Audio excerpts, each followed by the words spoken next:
everybody. This is attorney Arkady Frekhtman, a New York City personal injury trial attorney, and welcome to Last Week Tonight, where we answer your questions and talk about your comments. It's all about you, the viewer. What we do is we read the comments and questions and we just answer it pretty much live. I haven't really prepared for it beforehand, but so we give you like an analysis of what we think about your question and comment from our experience as New York City personal injury attorneys. So let's go to the first question. We're about 7 days away from being current. And the first question is from Jam Slam. And she asks, if my case is worth $50,000, would it be better to get lawsuit funding or take a cash advance from my credit card with a $5,000 limit and a 29% APR? That's an annual percentage rate. Well, I think, it would depend on the interest rate of the funding. Usually the funding companies will give you a rate that is about maybe 2.8%, but it's compounded. So it might turn out to be cheaper to take it from the credit card company. It also depends on how much money you need, right? Because if you just need a small amount, like for example, if you have a $5,000 limit and you have a 29% APR, but you just need like $1,000, you have to compare both. You could probably put them into like an Excel spreadsheet and compare both, or ask the funding company to do the projection for you so you could, compare both and see which one is better. But for the most part, yeah, funding companies, they could charge a little bit more because they are taking that risk. Remember, it's not a loan. What they're doing is they're giving you money as a non-recourse, meaning if the case is lost, or if you just say, you know what, I don't want to get medical care anymore, I don't care about this case, I just don't care about it anymore, I don't want it, they have no recourse. They can't get that money back. So it's not a loan. What they're doing is they are buying a piece of the pie. So then equal to whatever money they give you, let's say they give you $1,000 and then your case takes like 3 years and they tell you the projections, in 3 years you'll owe me X. So in 3 years, that $1,000 might turn into $4,000. But then what they also do is they cap, meaning they put a ceiling on it because they don't want like $1,000 to turn into 20, right? So a lot of these funding companies will cap at like twice or 3 times the principal. So then the 1,000 could become 3,000, let's say. And then at the end, when it's time to pay them off, depending on all the factors involved, you could also call them or have your lawyer call them. And oftentimes they'll lower the payoff. So, like the 3,000 might become like 2,200. But for the most part, yeah, they do charge a lot of interest. So I don't only recommend it when it's an absolute emergency and when you have no other option. So the credit card might be a better option. Okay, let's go to the next question. The next question is, any recommendations on a great attorney in Arkansas who has expertise in motorcycle accidents? Yeah, absolutely. I do know some really good attorneys in Arkansas. And, it really depends on the specifics of your case. I don't like to just say, oh, this is the attorney I use in Arkansas, So the best thing to do is to text me, the 347-566-9595. I could do a quick text with you. We could do a quick chat. And then once I know a little bit about your case, the injuries, then I could provide the attorney for you. And I also have to, contact the attorney, make sure the attorney is on board and that they'll take your case. So when you call them, everything is already set up. So I'm willing to do that. Me and I have an intake team of about 7 people that help me. We mostly are handling New York cases, but if you need it somewhere else, we could go to work for you. So that's what I like to do. So you don't feel like the recommendation I'm giving you is just like, a shot in the dark. I want to make sure that the lawyer is interested, that the lawyer will take the case, kind of like set everything up. And then when you make the call, everything is done already. But to do that, I need to know a little bit more about what happened, your injuries, but motorcycle cases, in Arkansas, yeah, absolutely. Arkansas, I know a lot of different attorneys actually, and some very good attorneys there. Okay, the next question number 3 for today, is from a Franz Durand, and he asks, I just had my L4, L5, S1 fusion and laminectomy on a slip and fall in Brooklyn. Shaking my head, the worst. Yeah, no, I'm sorry to hear that. That is really a serious injury. If you had that 3-level, L4, L5, and S1, that's a really serious injury. That could be a multi-million-dollar case. That could be like a $3-4 million case, maybe even more. It has to be worked up the right way. With slip and falls, it's really important to get an engineer, a safety expert, to go out there and to see what the code violations are. We have a few different engineers that we use, and they're all really, really good. In fact, we just had one testify on a slip and fall case, and he was so good. He was just really polished and smooth and calm, and he testified so well. And then when the defense attorney tried to cross-examine him, the thing I liked about him is he didn't get angry, he didn't argue, he just stayed cool, calm, did a great job, didn't really hurt him on cross, and we ended up getting a seven-figure settlement during the trial, a seven-figure result, like a multi-million-dollar result. So yeah, absolutely. If you need our help, just give us a call. If you're happy with if you have a lawyer, you're happy with your lawyer, that's fine too. You know, we're not just trying to help people. So, you know, we can give you a little bit of advice or, you know, whatever you need. Okay, let's go to the next question. Angel Mendoza. I was rear-ended by a Penske lease truck hauling an Amazon trailer going 60 miles an hour while I was waiting in line for a port of entry in Oregon. I had to get surgery on my wrist, and it's been since January 2021, and all my attorney has seemed to get is around $50,000. Yeah, I mean, that seems kind of low. So you're waiting at a port of entry, you get rear-ended by a truck, and you have a trailer, or the truck is hauling an Amazon trailer, so Amazon should have enough insurance. So yeah, it really depends on, like, I don't know exactly what's going on, but again, just text me.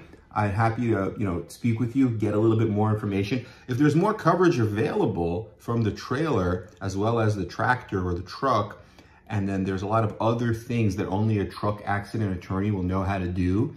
For example, there's the MCS 90 endorsement, there's broker and shipper liability. You might be able to get Amazon's insurance involved into the case, but you need somebody who's familiar with trucking, and we work with the American Truck Accident Attorneys. It's a group of some of the best trucking attorneys. In fact, they go out to Montana in the summer, and they actually have a trucking expert explain how to drive a truck, and they work for a week. So they learn everything about how to drive a truck, how trucks work, everything about the clutch and everything with the truck. And then they also know about all these other issues like we talked about, like the insurance, how everything works, like the stacking, how to get more policies, the broker liability, shipper liability, how to do corporate designee depositions through the 30B6, where you can have an individual talk about all of the knowledge of the trucking company, and whatever that person says becomes the voice of the company, and then you bind the company and you make the company liable. So there's a lot of different tricks. It's really complicated. It's almost like learning a new language, but maybe your lawyer isn't, I mean, I'm just guessing, but maybe they're not a trucking accident specialist if they're only getting $50,000 on a case like that with surgery. So feel free to reach out. I'm happy to put you in touch with somebody. And I don't know if the case is in Oregon or wherever the case is pending, but I pretty much know lawyers all across the country. So wherever it's pending, Oregon, I know some excellent lawyers, so not a problem. Okay, let's go to the next question. It's actually a comment from Operation Lull, and he says, "This is amazing." Oh, thank you. Thank you for the kind comments. And then Joe says, "Always good to hear from you, my friend." Thank you, Joe. And then we have Frank Smith. Okay, here's a question. I'd like to know, do low impact damage to a vehicle dramatically decrease the value to a case where an individual who never had a herniated disc ends up with more than 7 herniated discs and a TBI? I had an anterior cervical fusion, and now my lawyer is saying that because my car had minimal damage, that I should accept what the other side is offering. Should I seek new legal assistance? And should I take this to court and risk losing? I mean, it's hard for me to say just from that, but I wouldn't be worried about the low property damage. If you watch the prior Last Week Tonight episodes, just the 1 or 2 prior before this one, I think I went into it in a little bit of detail, and I explained how some of the lawyers deal with low property damage. It's not really a problem. I mean, unless it was completely like a little bit of such a fender bender that nothing was damaged and it's just a little scratch, then, I mean, it could be a problem. I don't want to lie to you, but for the most part, as long as there was any kind of impact, even if the damage to the car was not substantial, you can still win the case.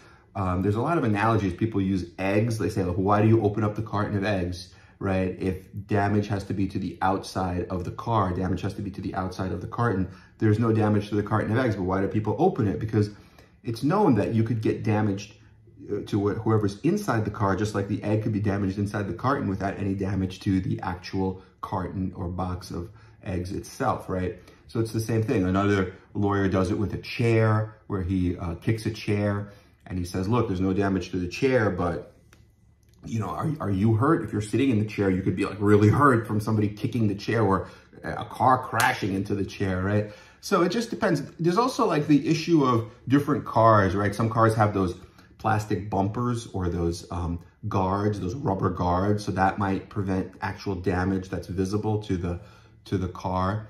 And some cars are just stronger. They have the metal protection. You know, some cars are taller. So a taller car hitting a shorter car might not cause damage where you would expect it, or vice versa. So it really depends. But I mean, a case like this, I wouldn't really worry about that. If you really have herniated discs, you never had anything prior, you have a TBI, and if you had the fusion, I mean, that could be a big case. That they should take that case seriously. I don't know how much they're offering. It doesn't say how much, but it should be, that could be definitely a high 6-figure, possibly even a 7-figure case. So we'd have to look at all of the circumstances. But yeah, feel free to reach out. Just text me, the 347-566-9595. Let me know where it's happening. You could also fill out the form. I have a form in the description to the videos. You fill out the form, and that way I get all the information, like your name, what happened, your injury, where, and then I can give you a little bit more analysis that's specific to your case. Okay, let's go to the next question. And this says, when you reach MMI, that's maximum medical improvement, will you still get benefits until the settlement check arrives? Yeah, you should still get benefits. I mean, if it's like workers' comp, you should still get benefits, even if you reach maximum medical improvement. In New York, what happens is once you reach maximum medical improvement, the insurance company will send you to their doctor in a car accident case, in a regular third-party car accident case. So what they'll say is you don't need any more medical care because you've had maximum medical improvement, and then they'll cut you off, and then you can't get any more medical care. So then you just have to continue getting the medical care using your own health insurance or using a letter of protection or a lien, but that's with a regular third-party case. Okay, and then the next question is from Maria Pecci, and she asks, please elaborate the circumstances under which you open a policy. Thank you. Yeah, sure. I mean, opening a policy really, you can't really, I mean, you can do it in New York. It's very difficult. In other states, like I know in Washington State, in like near Seattle, you can do it. You could definitely do it in California. There's a lot of states that have bad faith law. So what it basically says is you're sending a letter, let's say, to the insurance company as well as to the defense lawyer, and you're giving them everything, right? You're telling them, look, here are all my medical records. I have this life-changing forever injury. You have 30 days. Pay me the policy. Let's say the policy is $100,000. You have $100,000 policy. My injuries, I have this fusion, I have this, I have, you know, impact to my life. It's worth way more than $100,000. Pay me the $100,000. If you don't, that's fine. Then we're going to go to court. But in court, we're not going to ask for the same $100,000. We're going to ask for $1 million. And who's going to pay the rest, right? Because your policyholder purchased this insurance policy, and all they have is $100,000. And you, as an insurance company, have a duty of good faith and fair dealing toward that policyholder, the person that purchased the insurance, right? You have to protect them. Now, you can look at your own interests as an insurance company, your own financial interests, but you have to put the interests of that policyholder on an equal footing with your own interests. You can't say, well, we care about our profits, so we're going to care about ourselves. And this policyholder who paid, you know, for premiums for this $100,000 policy, who cares what happens to them? Maybe they'll, you know, we'll just flip a coin. Maybe they'll get hit for $1 million. Maybe, you know, we'll get a defense verdict. You can't do that, right? So here, the likelihood that we're going to hit for more than $100,000 is so strong that you should pay the $100,000 policy. And then oftentimes these letters get them to pay. Now, if they don't pay, then if the letter is drafted correctly and it's complicated, you really need a lawyer to do it. There's like a book actually out there on how to do it properly. And there are, I think, 10 different points. I don't want to get into all the 10 points because it gets a little bit boring and legalese type stuff. But there's 10 different points that you have to hit in the letter. Now, if the letter is proper, then what the letter does is it opens up the policy, because if they don't pay you, the 100,000 and the deadline has expired and you gave them a reasonable opportunity, you gave them all the evidence that they don't need to like examine something more, or they don't have, you know, sometimes they'll say, well, we need to look at something that you're not telling us about. We need to look at these medical records. Then it might not be open, right? But if you give them everything and you give them that opportunity and they say no for whatever reason, now it's open. So now you could say, okay, now I'm going to go to trial. And then if you go to trial and then the jury returns a higher verdict, like $1 million, you know, who's going to pay that extra $900,000? Sometimes the insurance company has to pay it because they are in bad faith. So then what happens is the insurance company could assign the bad faith case, the third party case, you know, over to you, and then you actually end up representing the policyholder in a lawsuit against the insurance company for that extra $900,000. So they have to end up paying. So that's how it works in many states. And it's a very good law because it gets the insurance companies to pay fair amounts. Okay, let's go to the next question. It's from a Jean Osterwise. Oh, she's just saying, okay, no, she's just saying she's going to call me, reach out, and she does not have an attorney. She's going to call me this afternoon. Okay, that's fine. Then another question from Ray E. How can you be on workers' comp for that long? And he's referring to workers' comp struggles. Oh, I think that was like a short video that we did, maybe a question that we took from a longer video and posted like a little short. So, yeah, I don't actually do straight workers' comp. It's not something that I do myself. I do sometimes work on straight workers' comp together with a workers' comp lawyer. I usually do the third party, meaning the personal injury lawsuit. But you could be on workers' comp for a while, though. I know people have been on workers' comp for years here in New York. It really depends. I think workers' comp just acts as insurance, right? It pays for your medical care. It pays for your lost wages. And then you could also settle your workers' comp. It's known as a Section 32, and you get a lump sum payment. And then they get a credit. So then you're, let's say you were getting checks bi-weekly. Those checks stop because you got the lump sum. But then once you expend and spend down and you know, spend that credit in the same, let's say, bi-weekly payment. Let's say you're getting $500 every 2 weeks. So once that time expires where you would have spent $500 every 2 weeks, but you get a big lump sum like $100,000. So it might take whatever number of months, like a year, 2 years. Once that ends, then you start getting the bi-weekly payments again. So workers' comp, people can be on comp for a while, yeah. Okay, and we got Personal Injury Show saying, great information, thank you, and thank you for watching. And then we have Primordial Titan. I'm in Arizona. I'm looking for a lawyer. I was riding the Metro public bus transportation. We had an accident. I sprained my right hand, swelling in the right thigh. Point me in the right direction. I was just released from the hospital last night.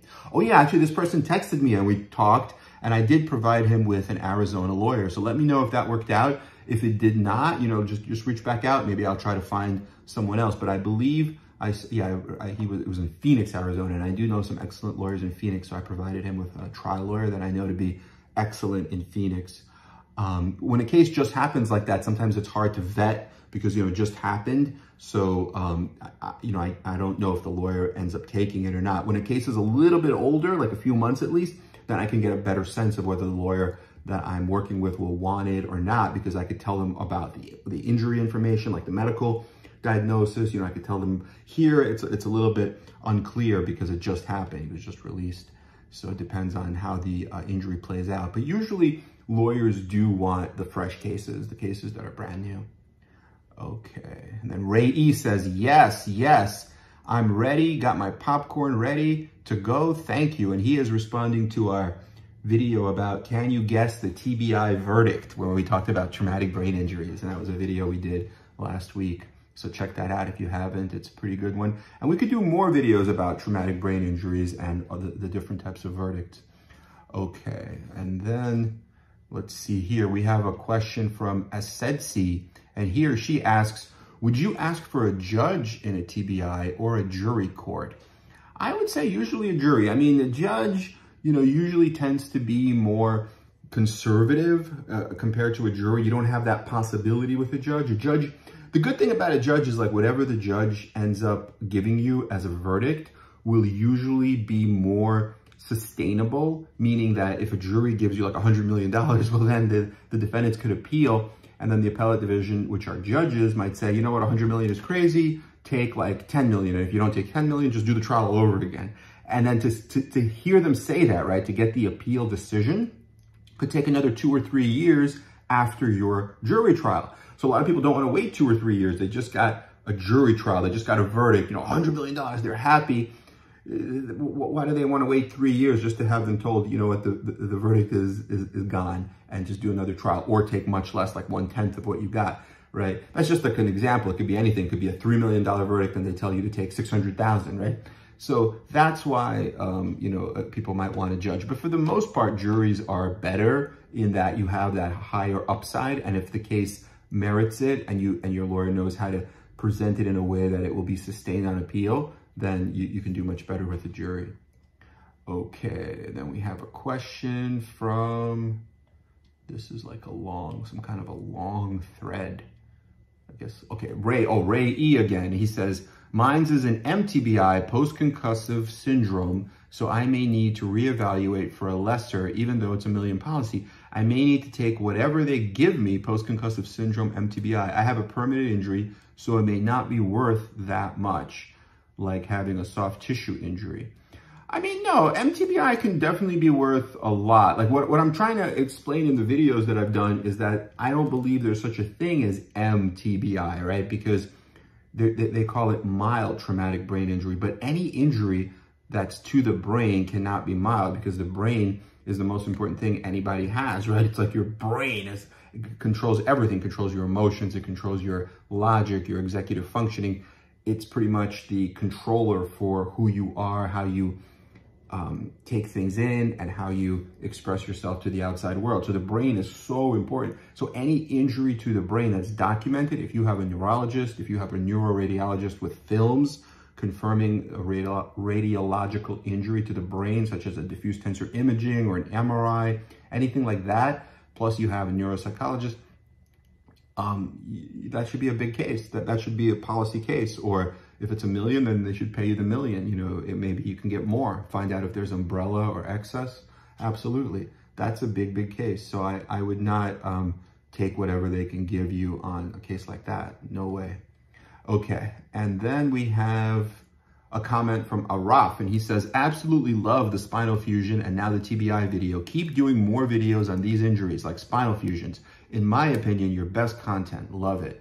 Oh, thank you so much, Araf. Yeah, absolutely. We're going to keep doing that. Like, in fact, I have planned some videos about different types of injuries, like shoulder injuries, knee injuries, maybe like open reduction internal fixation, which is a common type of surgery people get to their ankle. I know all types of injuries. What we could do is we could do videos about different types of injuries that are common, that many of you may have or know someone who has, as well as types of incidents, like, for example, a construction incident or a ceiling collapse or a slip and fall, trip and fall, motorcycle crash, right? So we could do it about types of cases and also types of injuries. Okay, let's go to the next question. Do you have an email to share? Yeah, absolutely. You can email me at contact@866ATTYLAW.com. That's 866ATTYLAW.com. That's actually our phone number. The ATTY is the abbreviation for attorney. So ATTY Law with an 866 before it. That's our phone number. You could reach us. You could also go to our website. It's just 866ATTYLaw.com. Or you could email us at contact@866ATTYLaw.com. So absolutely. Or you could text me. The texting is good because it goes right to my phone. It's an app that I use, but it goes right to my personal cell phone. So it's the best way to reach me directly. And that's the 347-566-9595. Okay. It's a shame how they have no soul or remorse about the death for that man and his loved ones. Shaking my head. I do hope this video will bring a new trial. They should not be ringing a bell or congratulating each other on a death they know their client is at fault for.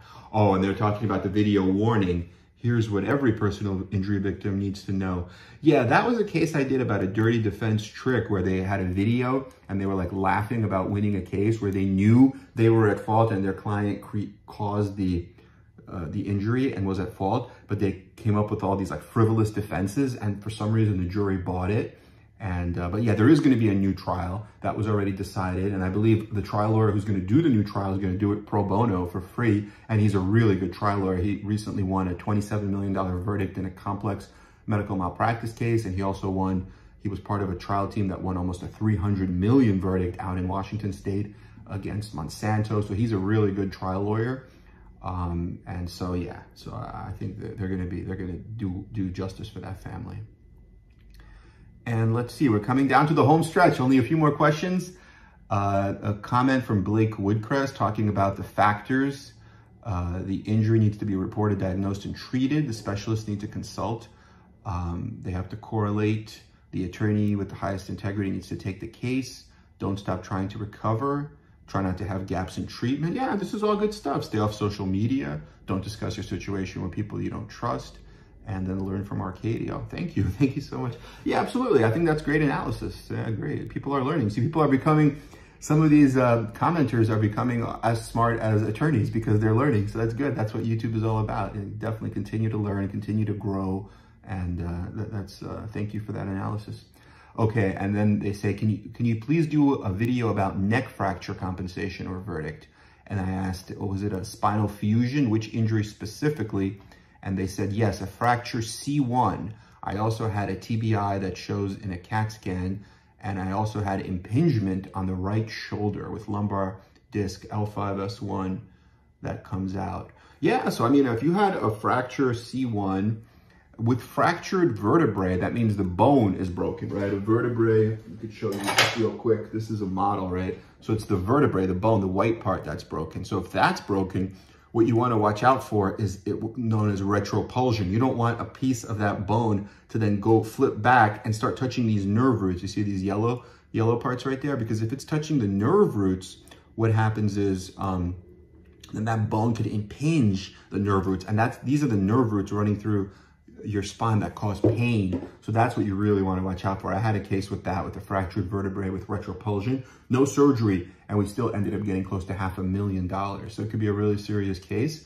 But yeah, if you had any kind of surgery, she says a fracture C1, a TBI. A TBI is like super serious. So I definitely would, work up the TBI first and see how much insurance there is. And then impingement on the right shoulder. Impingement can be serious too. I'll do a video soon about arthroscopic surgeries. You may need arthroscopic surgery if it's an impingement, and then a lumbar disc L5S1 with the herniation. So that all sounds very serious. They don't say where, but yeah, feel free to text me. Just text me to 347-566-9595. Happy to jump on a call, talk to you about it, and help you.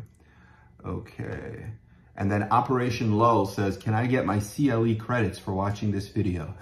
Yeah, that's the continuing legal education if you're an attorney. Well, I wish they would certify it. I think you could apply depending on what state you're in. Yeah, get it. Why not? If you're learning, you should definitely get credit.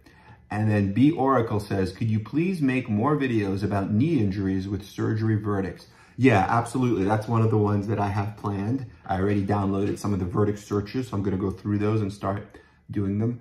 And then I asked her any particular type of knee injury, and she says a hypertrophic fat pad syndrome. And do you have experience dealing or suing rental car insurance? For example, Hertz, and they're self-insured. Yeah, I mean, you just sue them the same as you would any other company, and the fact that they're self-insured doesn't really matter. It's good in the sense that there's not really a limit, right? Because it's Hertz. They're a big company. They have enough insurance and you can get a big amount. But you might have to go a little further. You might have to go to a jury because the fact that they're self-insured may mean that they have a self-insured retention. So it may not be as easy to get a big settlement right up front from them. So yeah, that's one of the tricks with them. And then Ms. Mills says, every time I see you post a video, I think it's the video for the Amazon hit and run with surgery. LOL, I'm being patient. And he wanted me to do, I think I talked about the Amazon hit and run with surgery. But yeah, if you text me and you tell me the specifics, or you fill out that form, I think it's a little form that I have in the description. You put your name, your phone number, the facts, like what happened. Try to tell me so I could almost like see it, right? Like I'm watching a movie and I'm seeing it happen. Give me all the details. And then tell me about your injuries. That way I could tell, because it's just an Amazon hit and run, but that doesn't really tell me, I can't really give you too much input about that. Amazon hit and run, I need a little more information. But yeah, I think I did talk about it in a prior video as well. And then he says, your videos are always so helpful, give me peace of mind. I look you up literally every day to see if you post. Keep up the good work, bro. We appreciate real honest people like you. Thank you so much. No, I really appreciate that. That's really a nice thing to say. And yeah, I mean, I like helping people. I enjoy doing these videos. It helps me too. It helps me like learn. If someone asks something that I don't know, then I'll research it a little bit. I'll dive a little bit deeper, so it helps me too. And then we have a question from Mike Cook, and he asks, how long can it take after the pretrial conference? My pretrial conference was scheduled for October and was adjourned for January. How long do you think the insurance can delay having a trial date? The case is in Queens, and in January, it will be 4.5 years from the date of the accident. A good idea for a video would be to expose insurance delay tactics. People should understand that they must hire a personal injury lawyer immediately after an injury. Keep up the good work. You have been doing a great job. Yeah, I mean, like in Queens, I would say after the pretrial, it's usually about 6 months, perhaps a little shorter. It could be a little longer. I don't know how their backlog is right now, but Queens has been pretty efficient, you know, compared to like the Bronx is even much slower. So Queens has been okay. If you already have your pretrial, that means you're on the calendar and they already know about you. They're giving you the pretrial. So maybe another like 6 months, you should be going for trial. But also your question about insurance delay tactics. Yeah, that's a good topic. I'll try to do that as a video. That's a very, very good topic because unfortunately that's going on a lot. And then we have a question from Ray. So is it good if the insurance company wants to settle a month later after your deposition, or is it bad if they want to settle? So it's not really like good or bad. It really depends on the amount, right? If they want to settle for what you feel is a fair amount and it's just and reasonable and it's significant, then, you know, settle it. If they feel like they want to settle, but they're giving you peanuts, like, you know, 1/10 or pennies on the dollar, then obviously it's not enough. And then we have Mar0490, and she or he asks, is convergence insufficiency an automatic sign of a brain injury? Yeah, absolutely. That's an eye condition where your eyes don't track together. So it's an insufficiency, and that could be a brain injury. That is one of the symptoms of a brain injury, and that is a type of brain injury, and they have testing for that. They have vestibular testing and different types of testing that can prove the convergence insufficiency. That could be a very strong case. And then Leonardo Cuevas says, great video. God bless you. Thank you so much. Leonardo, thank you for watching. I think this is someone who watches a lot of our videos and comments often, so I really appreciate that. And then we have H. Chambers. Will getting surgery for a herniated disc injury and also an injection for a torn shoulder labrum, all while on workers' comp, deduct from the workers' comp settlement? But does it increase the third-party personal injury settlement of the person who caused it? I'm dealing with a dog chase injury that caused a fall and a herniated disc and a shoulder injury. The dog came from out of the house. If I don't get back surgery, I will get an epidural injection. Thanks so much.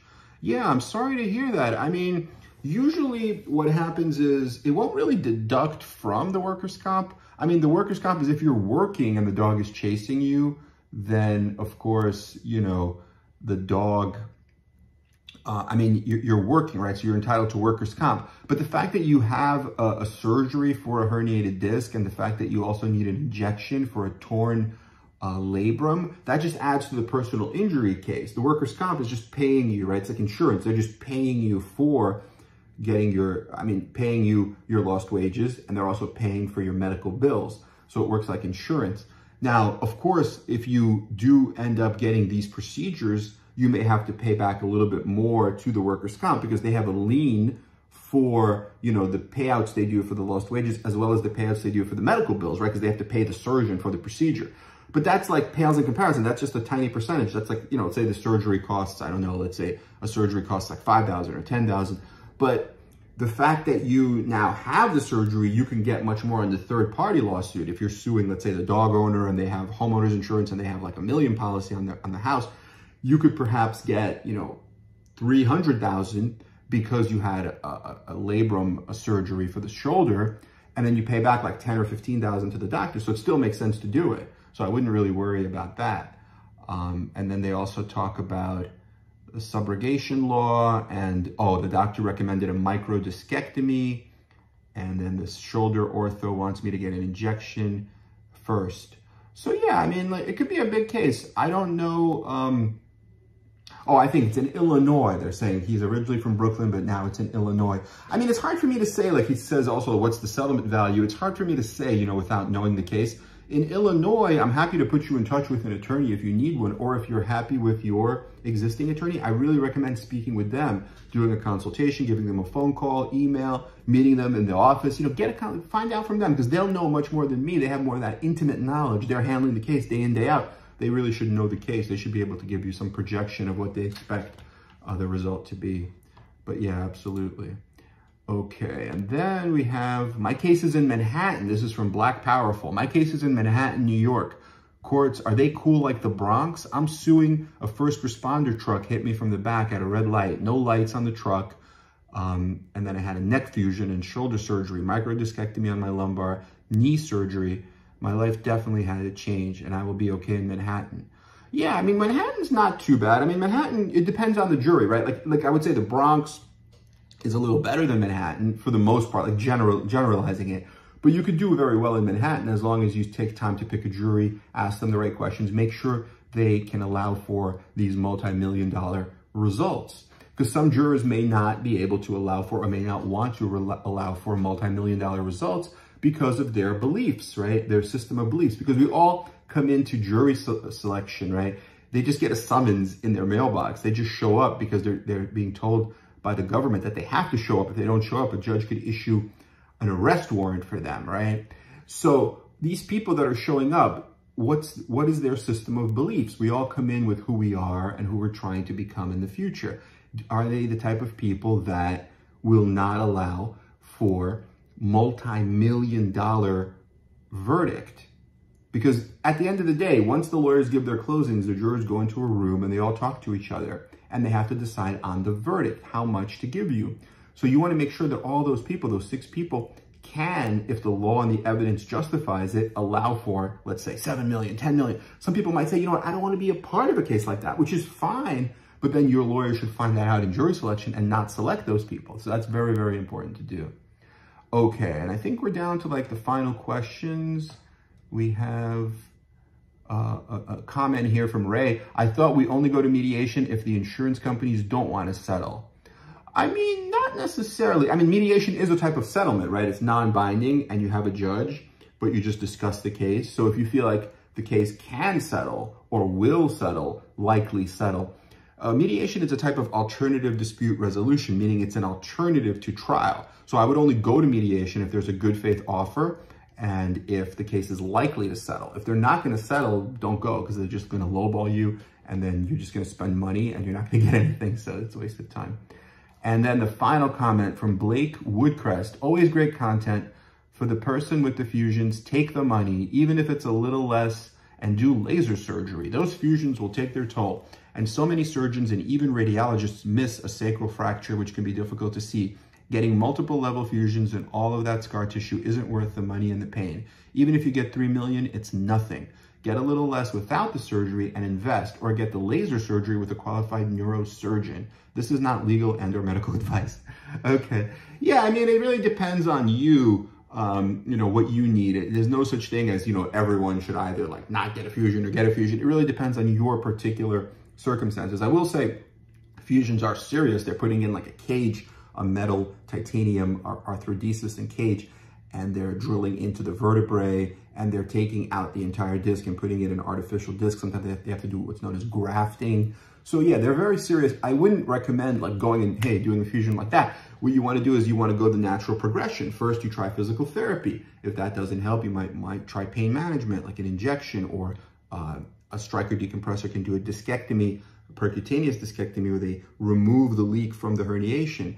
If none of that helps and years have gone by, and then you've exhausted all your other options, then you can, of course, consider a fusion if you need it, if you can't live with the pain and you need the pain to go away.